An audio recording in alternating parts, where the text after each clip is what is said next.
But can we now move on to trace, as you mentioned just now, there's a local political cultural context is very important in understanding the impacts of all these measures.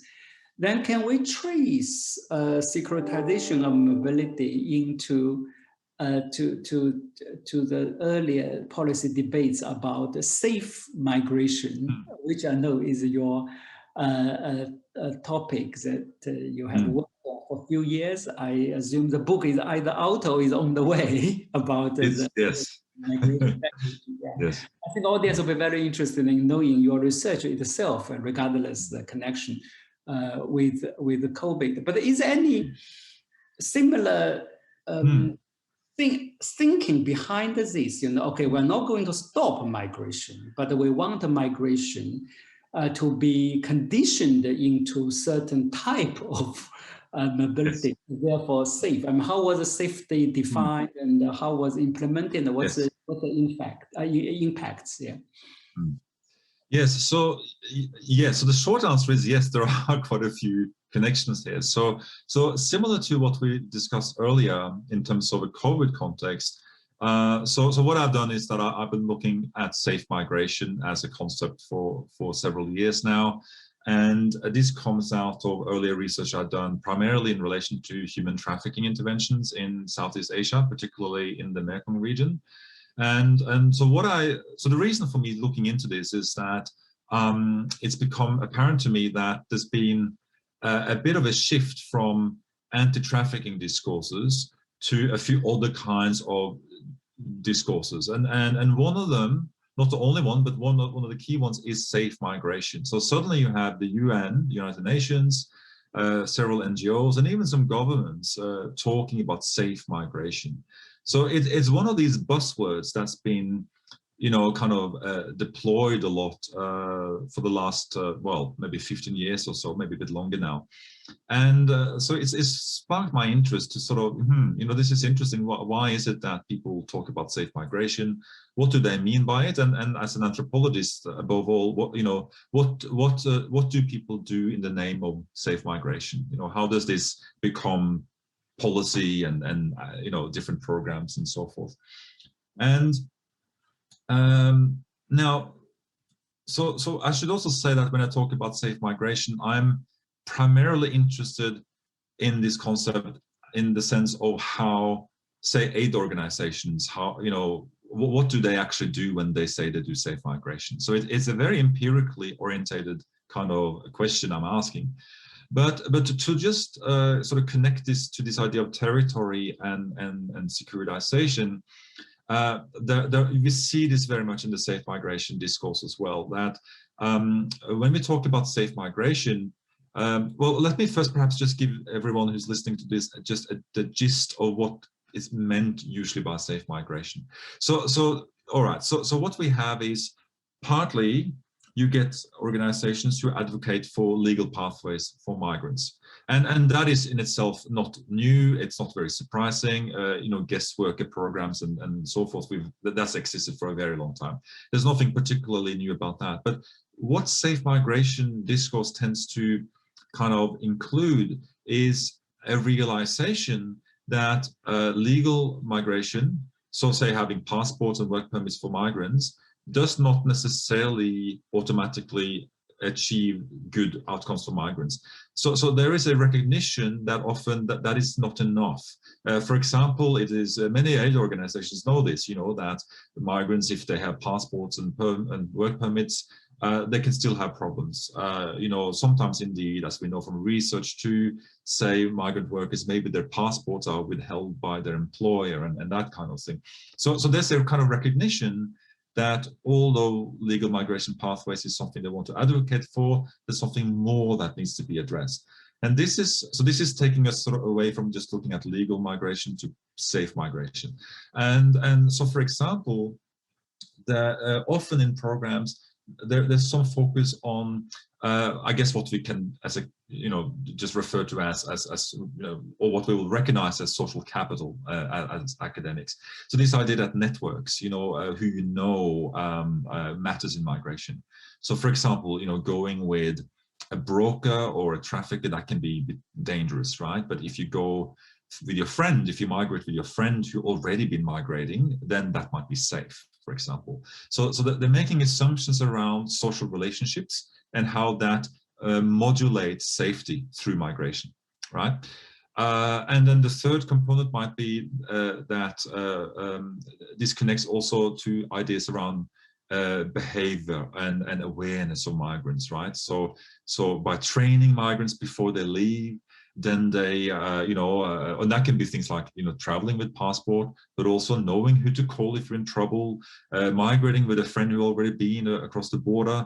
If you have the right kind of information, you can mold migrants into particular subjectivity that is more likely to produce safety in migration, right?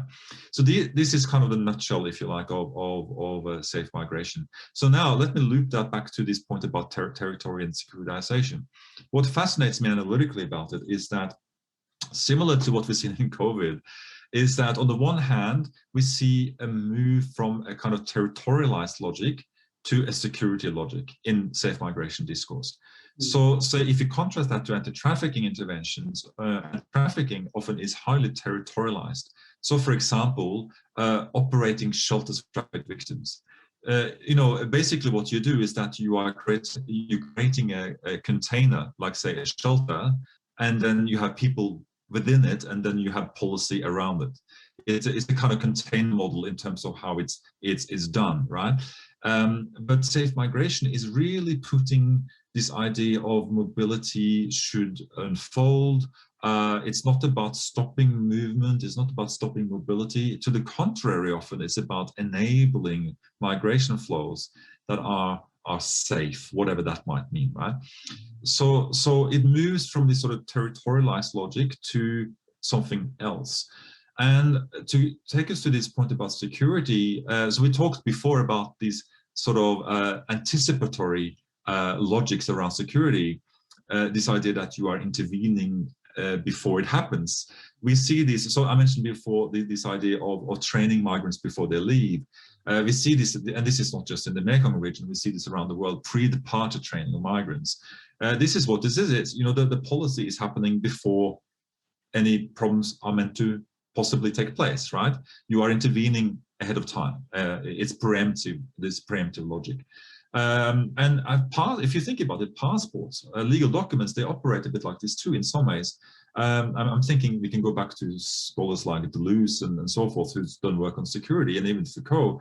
And if you think about security as a form of modulation, in the sense that you are recalibrating arrangements, social statuses, and so forth in certain ways, which doesn't prevent them from, say, moving around, but it shapes mobility in certain ways. So, for example, having passport, having legal status, positions migrants in a different way to, say, not having documents. It allows, for example, migrants to, say, if you're in trouble, you can seek help without the risk of being deported, for example. So there's something about this safe migration discourse which is interesting in how it pushes policy and programs into more of a kind of preemptive, anticipatory logic, and rather than trying to anchor people in space, it targets migrants as they move through space. I think this is a very interesting thing. I mean, that's a bit, we see this with COVID in terms of, say, tracing apps, right? So there's something similar here about safe migration. So that will be kind of the nutshell, some of the kind of characteristics around safe migration, and some of, I think, the similarities that it contains in terms of how we may think about COVID. Yeah, that's very helpful. But Sverre, can you also speak a little more about how the safe migration discourse differ from the earlier discourse about the migrants' right? Like in the example you mentioned, you have a passport, you have legal entitlement. It could be interpreted as a matter of right, but it sounds like a safe migration is more about right recognition, but it is about the behavioral intervention or relational intervention, right? And so the shift from individual right facing the state to the behavioral intervention, or state is an agent of behavioral intervention. I mean, anything can be said about here. What about the notion of a right? Is it still central or actually become less central? Yeah, so this is a fascinating question, and so part of so I've done several years of study on how so how do UN agencies and NGOs and so forth, when they do safe migration, how does that actually come about, right?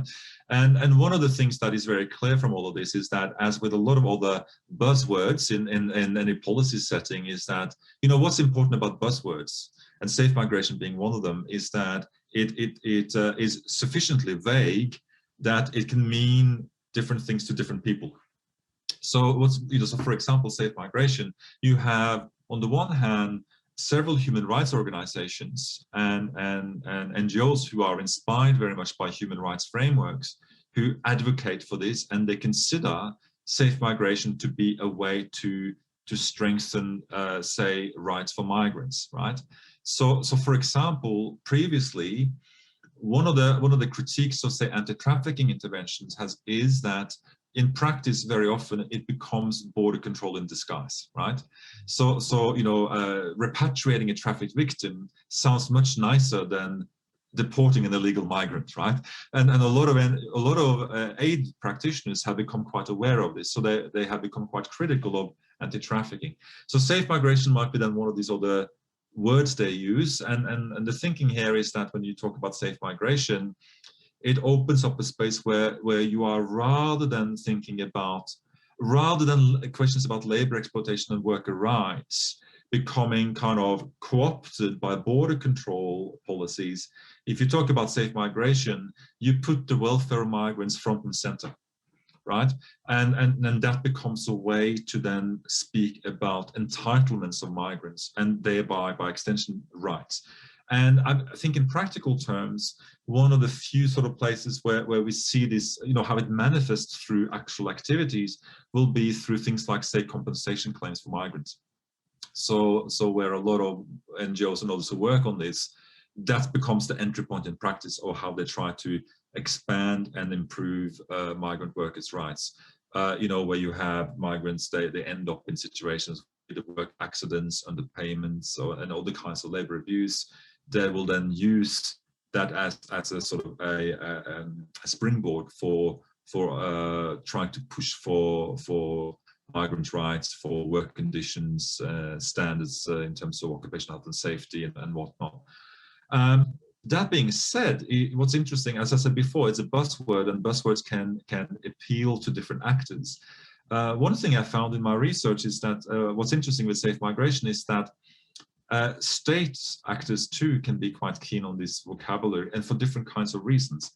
And one of the reasons, of course, is that from a state perspective, the state might like legal migration, legalized, formalized migration, partly from a kind of legibility imperative, right? Because if everyone's legal, they're documented, then the state knows who's here.